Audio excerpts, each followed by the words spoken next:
What is up, YouTube? This is Austin Urlacher, and in this video we are going to break down some of the most important steps that you must go through when relearning Tre Flips. And this is going to be me personally relearning Tre Flips as an adult and kind of what I've been going through, some of the best tips I found that work for me, and just sharing to either help someone who may be looking to learn Tre Flips for the first time or get them back down and looking nice. In the last video you saw, there was a clip of me landing one of the first Tre Flips that I had ever done in years, and it was a pretty ugly Tre Flip. It was more like a tic-tacky 270 flip, but you know, for first one, I think we're gonna count it.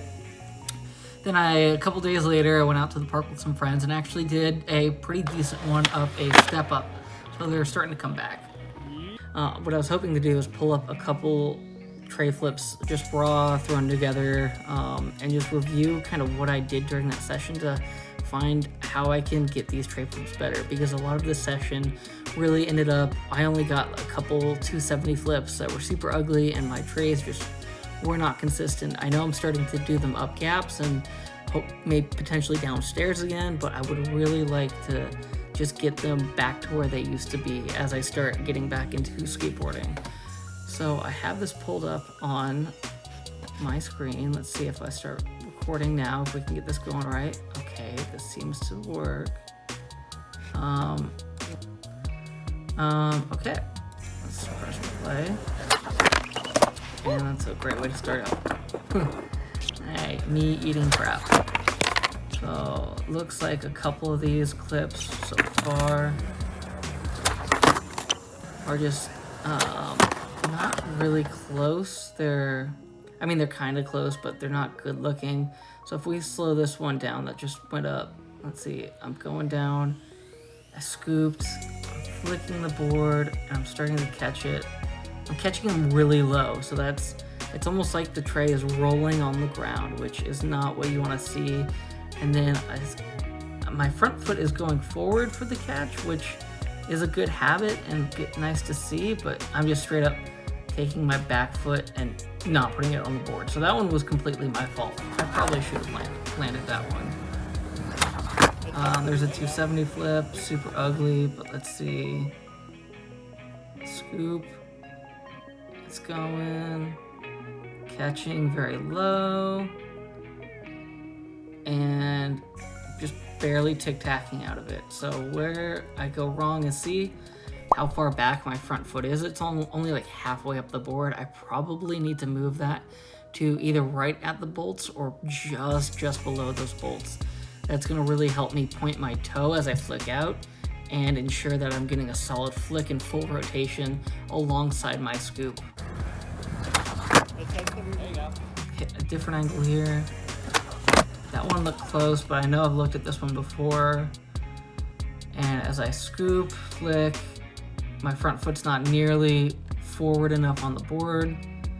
And then it comes around and I'm almost like primo landing into the land. And that's not good. I probably could have, if I leaned a little more forward, I probably could have saved that. But ideally, what I'd like to do is just jump higher with that board. And, you know, hopefully if I lose a little weight, it'll be easier to jump as I keep skating. Yep, same issue again. Tic-tac. It's frustrating because, like, at this stage of getting back into skateboarding, I'll take what I can get. It's nice to roll away from a trick, but I just want them back. 270 flips. So I'm scooping. That front foot is way too low on the board, and I'm not pointing that toe. See, I'm letting it go out, but I'm not giving it like a ninja point or anything. And that's really reducing the amount of flick and jump I can get. So it's coming through. It looks like it's about to be a decent land though, and then see how my back toe's hanging off there? Oof, stops me, dead in my tracks. You do that mistake down a stair, let me just go back to it. With that kind of the speed you need for a gap or anything, that's gonna make you do the splits. You don't want that. That one, let's see what happened there. Flick, scoop, rolling on the ground. Look at that ugly tray. Oh God. Back toe touch. Yep.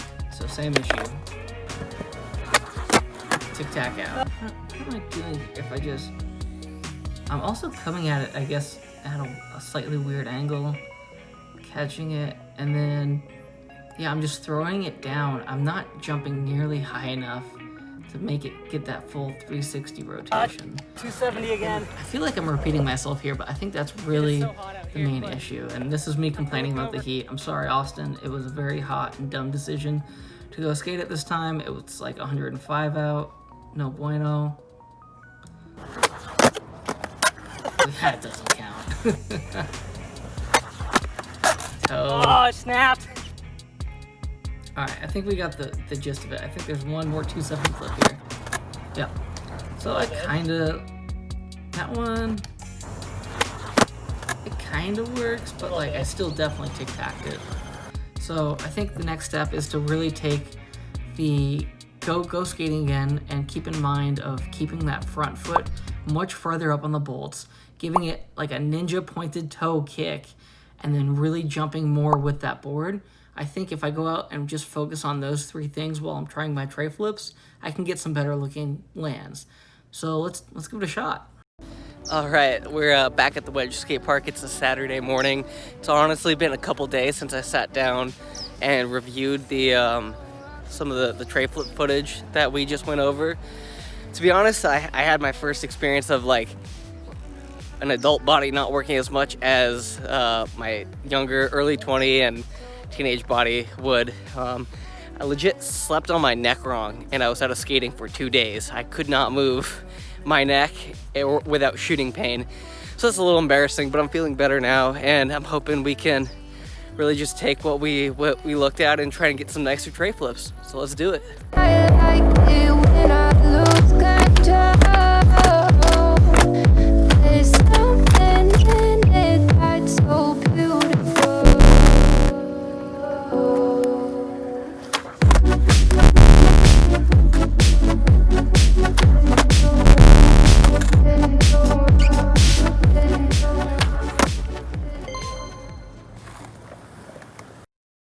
All right, I had to pack it up there. It got insanely hot, and honestly, this is my second time filming in the daytime where my phone's overheated within 30 minutes of skating, so I'm not going to try and push my luck and either ruin my phone or make myself pass out. I know I got one where it was pretty solid. There was no tic-tacking, which is always good to see. It's progression. There's still a lot of work to do. I want to do them faster. I want to do them up and down things. So maybe we'll do like a little 6-month check-in video of just seeing that kind of progression of using the footage of where I'm at now, and then maybe me doing it down like a medium-sized set or something like that. So I hope you guys enjoyed the video. Let me know if you like this style of video. I know there's a ton of other tricks I want to relearn, and I can do that in a similar format. Also, whatever other content ideas that you would like to see, specifically based around like Phoenix skateboarding. Is there people you want interviewed? People you want brought out on skate sessions? Let me know what you'd like to see. And no content idea is a bad content idea. I hope you guys enjoyed the video, and I'll see you next time.